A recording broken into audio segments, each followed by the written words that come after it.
नमस्कार। Kamlesh horticulture YouTube channel में आपका स्वागत है। मैं कमलेश आपके साथ अपने फार्म हाउस पर, जहाँ पर प्याज की हार्वेस्टिंग हो रही है, प्याज को निकाल रहे हैं, यहाँ से खुदाई चल रही है हमारे खेत में। किसान भाइयों, आज मैं आपसे ये शेयर करना चाहूँगा कि प्याज के कंद की साइज़ कैसे बढ़ाएं और वज़न कैसे बढ़ाएं। तो पहले तो मैं अपना जो प्याज की जहाँ पर खुदाई हो रही है वो प्याज दिखाता हूँ कि कैसे किस प्रकार से हमने तैयार किया है और किस प्रकार का हमारा माल निकल रहा है। किसान भाइयों, ये हम जानकारियाँ आपके पास में प्रैक्टिकली करके आप तक पहुँचाते हैं, जिनसे हमें लाभ हुआ है।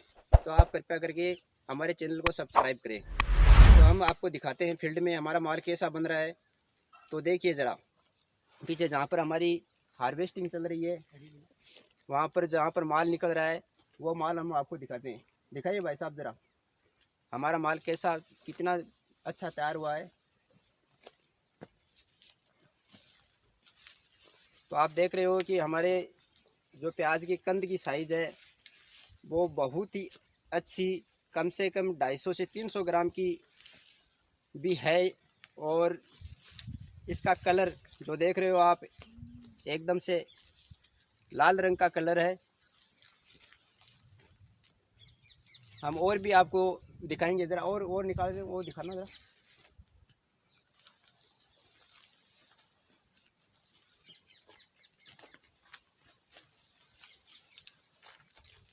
ये देखिए इस प्रकार की साइज़ हमारी जो प्याज की है वो बनी है।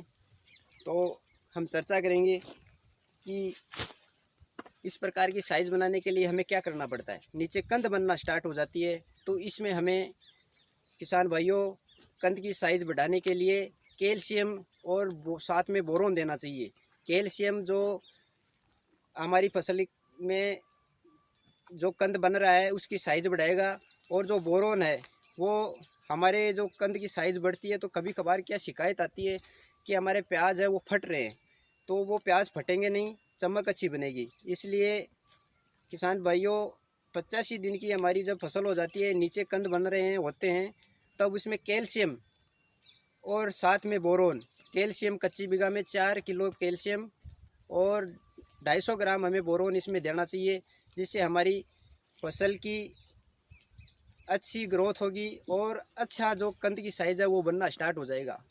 तो किसान भाइयों, कभी कभार क्या होता है कि विभिन्न प्रकार की परिस्थितियों में हमारे कंद की साइज़ तो बढ़ जाती है, लेकिन उसमें ये देखने को मिलता है कि हमारी जो प्याज के कंद हैं वो फट रहे हैं। जैसे कि मैं आपको दिखा रहा हूँ, हमारी फसल में भी एक आध प्याज इस प्रकार का है। ये प्याज यहाँ से फट गया है, तो इसकी गुणवत्ता में कमी आ गई है। अभी ये मार्केट में जाता है तो इसका जो हमें भाव मिलना चाहिए वो नहीं मिल पाता है। तो ऐसी स्थिति से निपटने के लिए हमें बोरोन का इस्तेमाल करना अवश्य होता है। किसान भाइयों, हमारी जो फसल की जो ग्रोथ हो रही होती है, कभी कभार यह होता है कि NPK का जो रेशो ज़्यादा हो जाता है या अत्यधिक सिंचाई हो जाती है, तो हमारी जो फसल है उसमें एकदम से ग्रोथ ज़्यादा हो जाती है और नीचे कंद नहीं बन पाता है और वो डंठल निकाल देता है, तो डंठल छोड़ देता है। हमारी फसल में भी इस प्रकार का हुआ है। हमने इस डंठल को रोकने के लिए एक टेक्निक मैं आपको बता रहा हूँ, पेक्लोब्यूट्राजोल। ये 23% और 40% में आता है। जब हमें मैं किसी कंपनी का प्रचार तो नहीं करता, लेकिन जो अच्छी कंपनियां होती हैं जिनका हमने इस्तेमाल किया है, जैसे हमने कल्टार का, सिजेंटा कंपनी की कल्टार का इस्तेमाल किया था।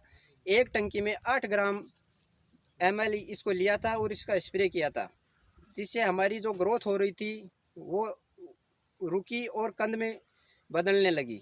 हमारे जो डंठल निकल रहे थे वो भी कम निकले हैं और हमारी उपज में इजाफा हुआ है। किसान भाइयों, ये सुमेटोमो कंपनी का एक ताबोली नाम से भी आता है। यदि आप इसका इस्तेमाल करते हो तो 5 ml 16 लीटर के टैंक में हमें लेना चाहिए।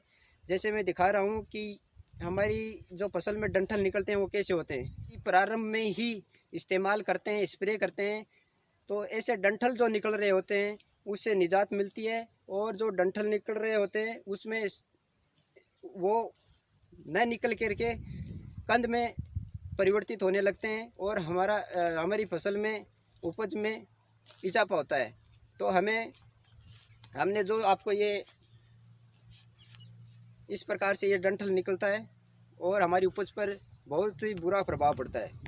तो ऐसी स्थिति यदि शुरू में देखने को मिलती है तो हमें स्प्रे ज़रूर करना चाहिए। जो मैंने 2 टेक्निक हमें बताए हैं जिसका हमने इस्तेमाल किया है।